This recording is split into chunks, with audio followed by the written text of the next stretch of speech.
Mark chapter 11. When they came near to Jerusalem, to Bethphage and Bethany, at the Mount of Olives, he sent 2 of his disciples and said to them, "Go your way into the village that is opposite you. Immediately as you enter into it, you will find a young donkey tied, on which no one has sat. Untie him and bring him. If anyone asks you, 'Why are you doing this?' say, 'The Lord needs him,' and immediately he will send him back here." They went away and found a young donkey tied at the door outside in the open street, and they untied him.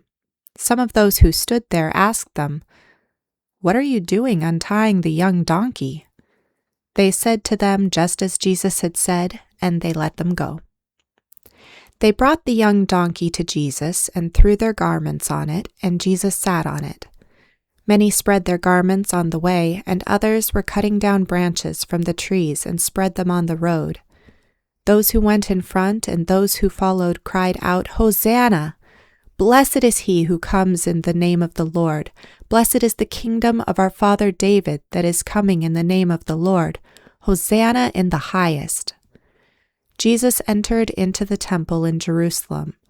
When he had looked around at everything, it being now evening, he went out to Bethany with the 12.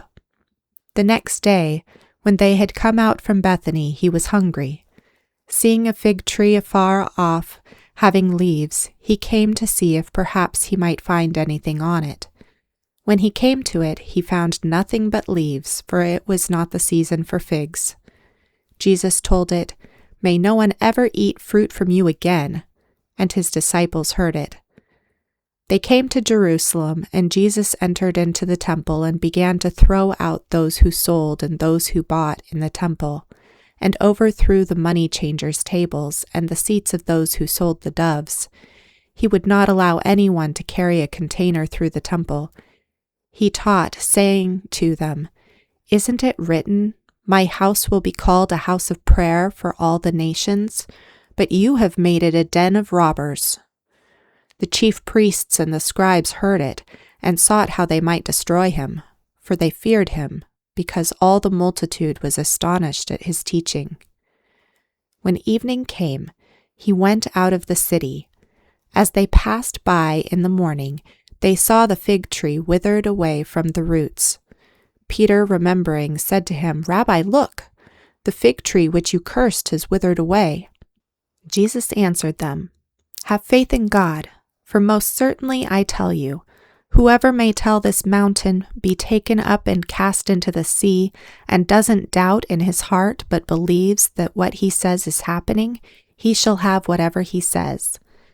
Therefore I tell you, all things, whatever you pray and ask for, believe that you have received them, and you shall have them. Whenever you stand praying, forgive if you have anything against anyone, so that your Father, who is in heaven, may also forgive you your transgressions. But if you do not forgive, neither will your Father in heaven forgive your transgressions." They came again to Jerusalem, and as he was walking in the temple, the chief priests, the scribes, and the elders came to him. And they began saying to him, "By what authority do you do these things? Or who gave you this authority to do these things?" Jesus said to them, "I will ask you one question. Answer me, and I will tell you by what authority I do these things. The baptism of John, was it from heaven or from men? Answer me." They reasoned with themselves, saying, "If we should say from heaven, he will say, 'Why then did you not believe him?' If we should say from men," they feared the people, for all held John to really be a prophet. They answered Jesus, "We don't know." Jesus said to them, "Neither will I tell you by what authority I do these things."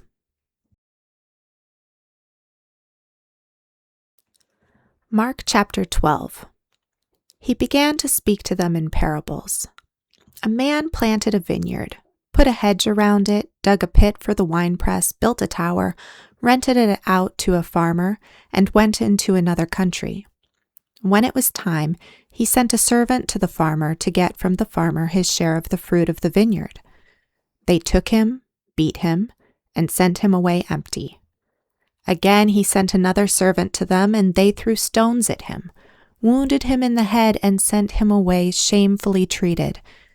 Again he sent another, and they killed him, and many others, beating some and killing some. Therefore, still having one, his beloved son, he sent him last to them, saying, They will respect my son. But those farmers said among themselves, This is the heir. Come, let's kill him, and the inheritance will be ours. So they took him, killed him, and cast him out of the vineyard. What therefore will the Lord of the vineyard do? He will come and destroy the farmers, and will give the vineyard to others. Haven't you even read this scripture? The stone which the builders rejected was made the head of the corner. This was from the Lord. Is it marvelous in our eyes? They tried to seize him, but they feared the multitude, for they perceived that he spoke the parable against them. They left him and went away. They sent some of the Pharisees and the Herodians to him, that they might trap him with words. When they had come, they asked him, Teacher, we know that you are honest and don't defer to anyone, for you aren't partial to anyone, but truly teach the way of God. Is it lawful to pay taxes to Caesar or not? Shall we give or shall we not give? But he, knowing their hypocrisy, said to them, Why do you test me? Bring me a denarius that I may see it. They brought it. He said to them, Whose is this image and inscription? They said to him, Caesar's. Jesus answered them, Render to Caesar the things that are Caesar's, and to God the things that are God's. They marveled greatly at him. Some Sadducees, who say that there is no resurrection, came to him. They asked him, saying, Teacher, Moses wrote to us, if a man's brother dies and leaves a wife behind him, and leaves no children, that his brother should take his wife and raise up offspring for his brother. There were 7 brothers. The first took a wife, and dying left no offspring. The second took her, and died, leaving no children behind him. The third likewise, and the 7 took her and left no children. Last of all, the woman also died. In the resurrection, when they rise, whose wife will she be of them? For the 7 had her as a wife. Jesus answered them, Isn't this because you are mistaken, not knowing the Scriptures nor the power of God? For when they will rise from the dead, they neither marry nor are given in marriage, but are like angels in heaven.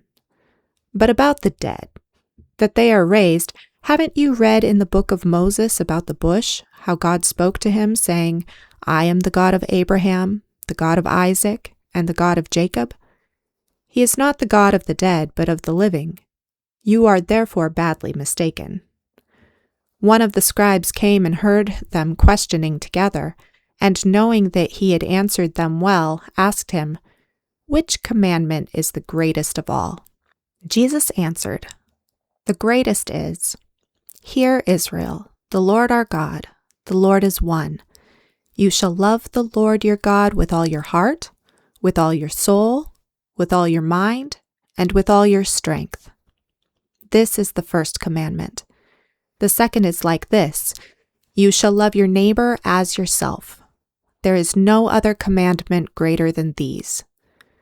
The scribe said to him, Truly, teacher, you have said well that he is one, and there is none other but he, and to love him with all the heart, with all the understanding, all the soul, and with all the strength, and to love his neighbor as himself is more important than the whole burnt offerings and sacrifices. When Jesus saw that he answered wisely, he said to him, You are not far from God's kingdom. No one dared ask him any question after that. Jesus responded, as he taught in the temple, How is it that the scribes say that the Christ is the son of David? For David himself said in the Holy Spirit, The Lord said to my Lord, Sit at my right hand, until I make your enemies the footstool of your feet. Therefore David himself calls him Lord, so how can he be his son? The common people heard him gladly. In his teaching he said to them, "Beware of the scribes, who like to walk in long robes and to get greetings in the marketplaces and to get the best seats in the synagogues and the best places at feasts, those who devour widows' houses and for a pretense make long prayers. These will receive greater condemnation." Jesus sat down opposite the treasury and saw how the multitude cast money into the treasury. Many who were rich cast in much. A poor widow came, and she cast in 2 small brass coins, which equals a quadrans coin. He called his disciples to himself and said to them, "Most certainly I tell you, this poor widow gave more than all those who are giving into the treasury. For they all gave out of their abundance, but she, out of her poverty, gave all that she had to live on." Mark chapter 13. As he went out of the temple, one of his disciples said to him, "Teacher, see what kind of stones and what kind of buildings." Jesus said to him, "Do you see these great buildings? There will not be left here one stone on another, which will not be thrown down." As he sat on the Mount of Olives, opposite the temple, Peter, James, John, and Andrew asked him privately, "Tell us, when will these things be? What is the sign that these things are all about to be fulfilled?" Jesus, answering, began to tell them, "Be careful that no one leads you astray, for many will come in my name, saying, 'I am he,' and will lead many astray. When you hear of wars and rumors of wars, don't be troubled, for those must happen, but the end is not yet. For nation will rise against nation, and kingdom against kingdom. There will be earthquakes in various places. There will be famines and troubles. These things are the beginning of birth pains. But watch yourselves, for they will deliver you up to councils. You will be beaten in synagogues. You will stand before rulers and kings for my sake, for a testimony to them. The good news must first be preached to all the nations. When they lead you away and deliver you up, don't be anxious beforehand or premeditate what you will say, but say whatever will be given you in that hour. For it is not you who speak, but the Holy Spirit. Brother will deliver up brother to death, and the father his child. Children will rise up against parents and cause them to be put to death. You will be hated by all men for my name's sake, but he who endures to the end will be saved. But when you see the abomination of desolation spoken of by Daniel the prophet standing where it ought not, let the reader understand, then let those who are in Judea flee to the mountains, and let him who is on the housetop not go down, nor enter in, to take anything out of his house.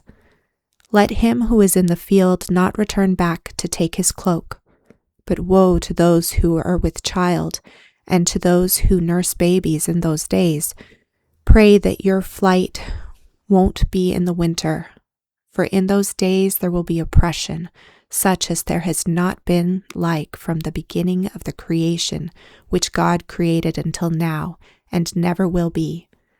Unless the Lord had shortened the days, no flesh would have been saved.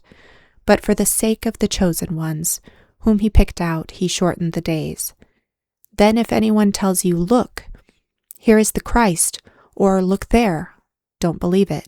For false Christs and false prophets will arise and will show signs and wonders, and they may lead astray, if possible, even the chosen ones. But you watch. Behold, I have told you all things beforehand. But in those days, after that oppression, the sun will be darkened. The moon will not give its light, the stars will be falling from the sky, and the powers that are in the heavens will be shaken. Then they will see the Son of Man coming in clouds with great power and glory. Then he will send out his angels, and will gather together his chosen ones from the 4 winds, from the ends of the earth to the ends of the sky. Now from the fig tree learn this parable. When the branch has now become tender and produces its leaves, you know that the summer is near. Even so you also, when you see these things coming to pass, know that it is near, at the doors. Most certainly I say to you, this generation will not pass away until all these things happen. Heaven and earth will pass away, but my words will not pass away. But of that day or that hour no one knows, not even the angels in heaven, nor the Son, but only the Father. Watch, keep alert, and pray, for you don't know when the time is. It is like a man traveling to another country, having left his house and given authority to his servants, and to each one his work, and also commanded the doorkeeper to keep watch. Watch, therefore, for you don't know when the Lord of the house is coming, whether at evening or at midnight, or when the rooster crows or in the morning, lest, coming suddenly, he might find you sleeping. What I tell you, I tell all. Watch.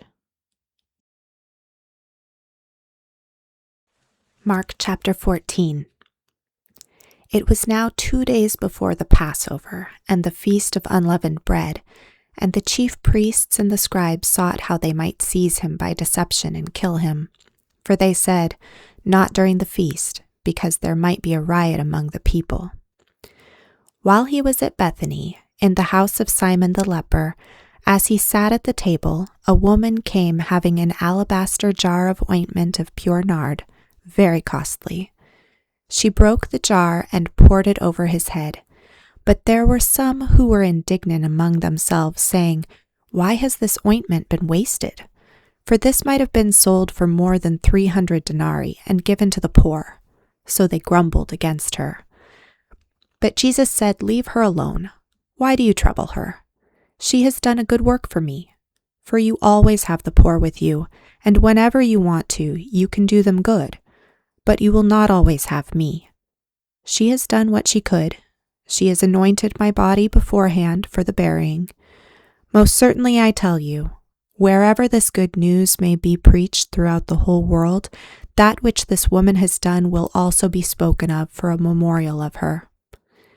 Judas Iscariot, who was one of the 12, went away to the chief priests that he might deliver him to them. They, when they heard it, were glad and promised to give him money. He sought how he might conveniently deliver him. On the first day of unleavened bread, when they sacrificed the Passover, his disciples asked him, where do you want us to go and prepare that you may eat the Passover? He sent 2 of his disciples and said to them, go into the city, and there a man carrying a pitcher of water will meet you. Follow him, and wherever he enters in, tell the master of the house, the teacher says, where is the guest room, where I may eat the Passover with my disciples? He will himself show you a large upper room, furnished and ready. Get ready for us there. His disciples went out and came into the city, and found things as he had said to them, and they prepared the Passover. When it was evening, he came with the 12. As they sat and were eating, Jesus said, most certainly I tell you, one of you will betray me, he who eats with me. They began to be sorrowful, and to ask him one by one, surely not I. And another said, surely not I? He answered them, it is one of the 12, he who dips with me in the dish. For the Son of Man goes as it is written about him. But woe to that man by whom the Son of Man is betrayed.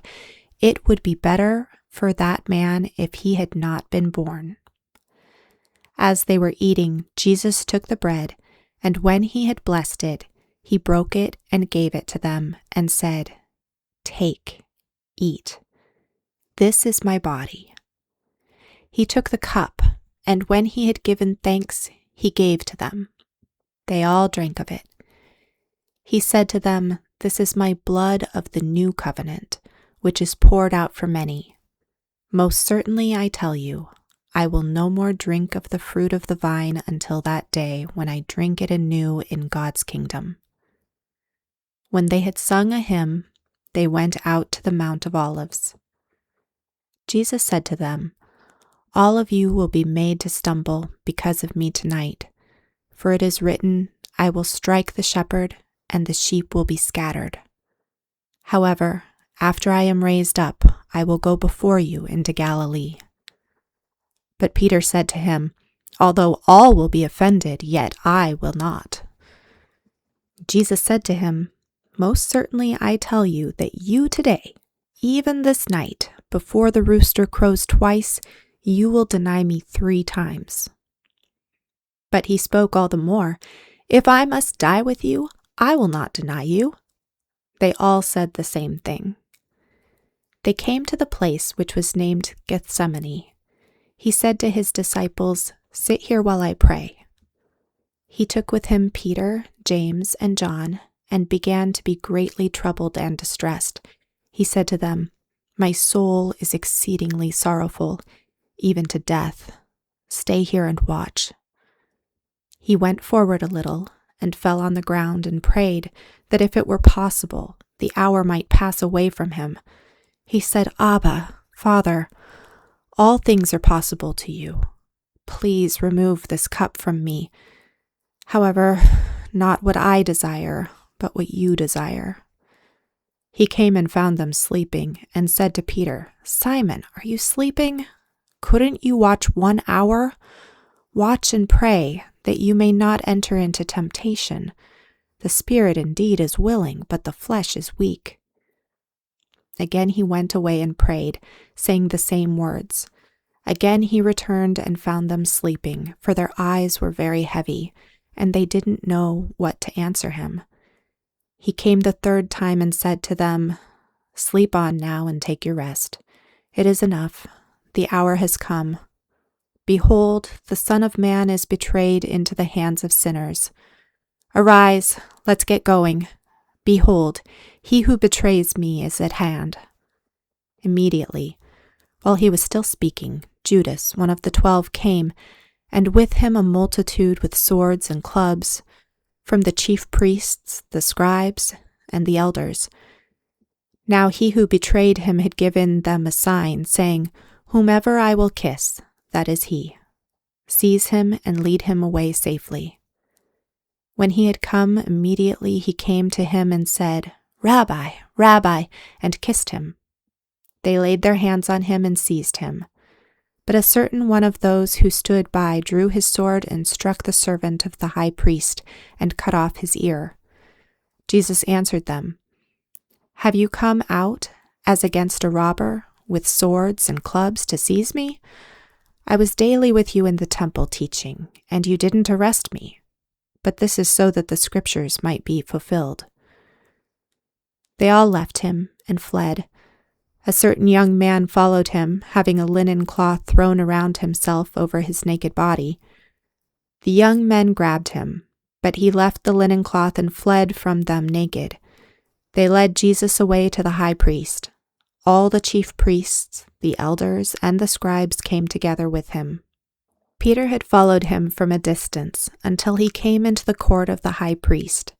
He was sitting with the officers and warming himself in the light of the fire. Now the chief priests and the whole council sought witnesses against Jesus to put him to death, and found none. For many gave false testimony against him, and their testimony didn't agree with each other. Some stood up and gave false testimony against him, saying, "We heard him say, 'I will destroy this temple that is made with hands, and in 3 days I will build another made without hands.' Even so, their testimony didn't agree. The high priest stood up in the middle and asked Jesus, "Have you no answer? What is it which these testify against you?" But he stayed quiet and answered nothing. Again the high priest asked him, "Are you the Christ, the Son of the Blessed?" Jesus said, "I am. You will see the Son of Man sitting at the right hand of power and coming with the clouds of the sky." The high priest tore his clothes and said, "What further need have we of witnesses? You have heard the blasphemy. What do you think?" They all condemned him to be worthy of death. Some began to spit on him, and to cover his face, and to beat him with fists, and to tell him, "Prophesy." The officers struck him with the palms of their hands. As Peter was in the courtyard below, one of the maids of the high priest came, and seeing Peter warming himself, she looked at him and said, "You are also with the Nazarene, Jesus." But he denied it, saying, "I neither know nor understand what you are saying." He went out on the porch, and the rooster crowed. The maid saw him and began again to tell those who stood by, "This is one of them." But he again denied it. After a little while again those who stood by said to Peter, "You truly are one of them, for you are a Galilean, and your speech shows it." But he began to curse and to swear, "I don't know this man of whom you speak." The rooster crowed the second time. Peter remembered the words that Jesus said to him, "Before the rooster crows twice, you will deny me 3 times." When he thought about that, he wept.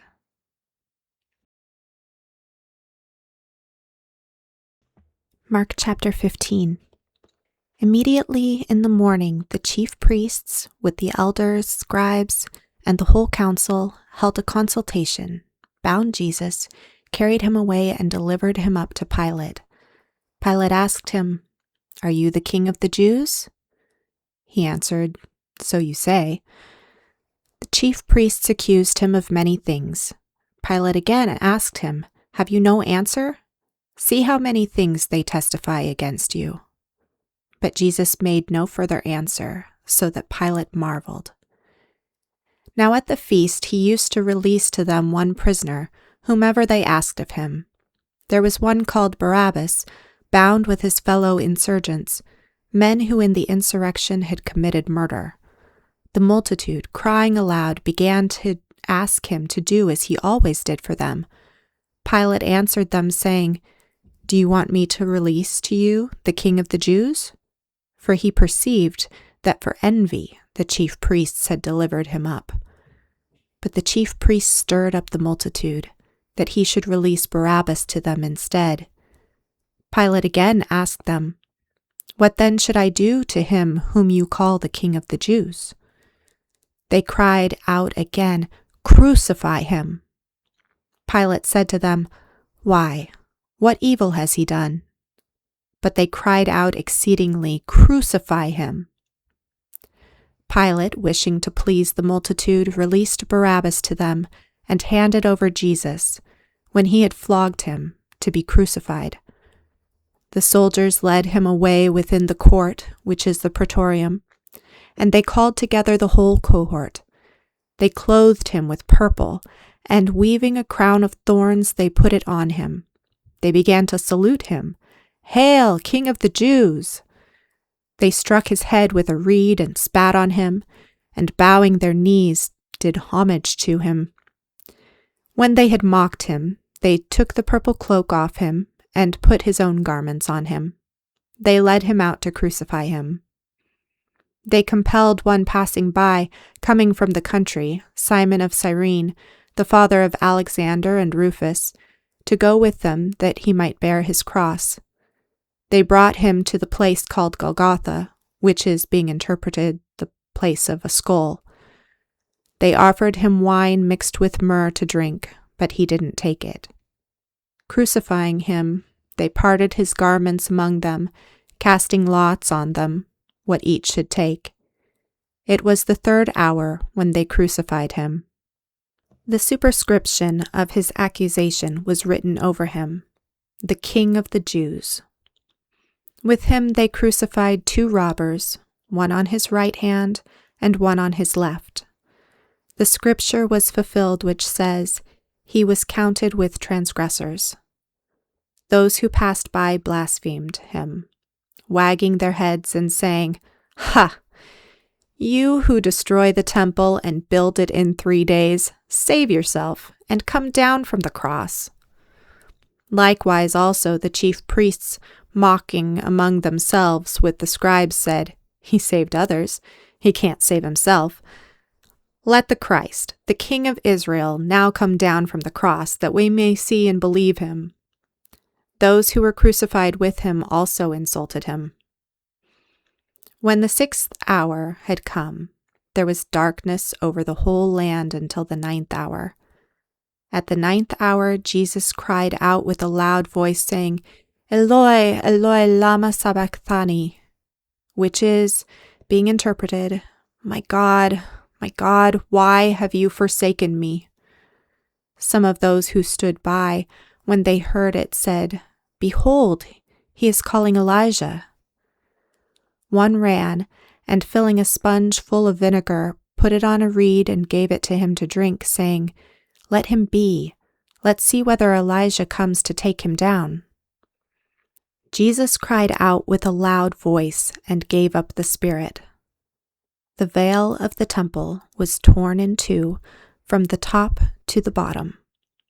When the centurion, who stood by opposite him, saw that he cried out like this and breathed his last, he said, Truly this man was the Son of God.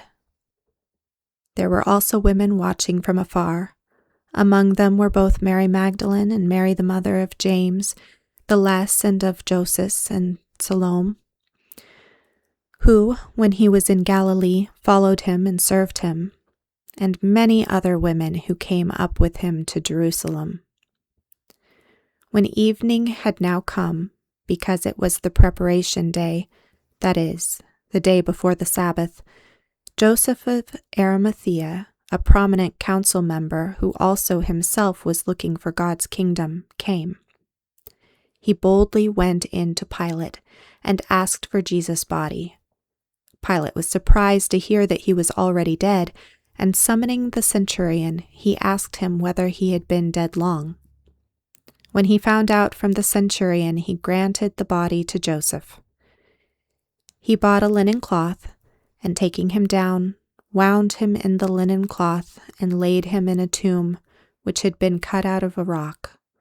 He rolled a stone against the door of the tomb. Mary Magdalene and Mary the mother of Joseph saw where he was laid.